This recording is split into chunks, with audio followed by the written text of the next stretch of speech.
Hello guys, welcome to my channel, Vice Ganda. Pagkatapos ipagdiwang ang kaarawan ng kanyang mister na si Ayon Perez, iniwan ito sa Pinas. Lumipad agad sa Korea kasama ang kanyang visceral family. Nag-enjoy naman sila sa Korea dahil nagkataon na nag-iisno na roon. Ganito ang ginawa pa ni Vice Ganda sa kanyang ina na si Nanay Rosario. Tara na ating panoorin ang munting video. Salamat mga kaibigan, huwag kalimutang i-subscribe, like, share ang aking channel. Kung di pa kayo nakakapag-subscribe sa Artista TV, i-subscribe na upang lagi kang updated sa mga paborito nyong celebrity.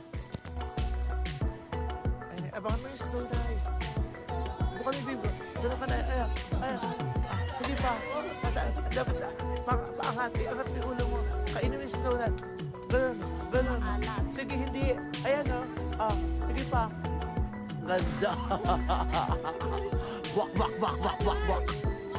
Ayan.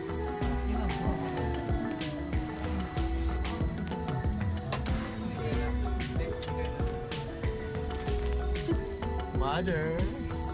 Ay, buti ko na binali.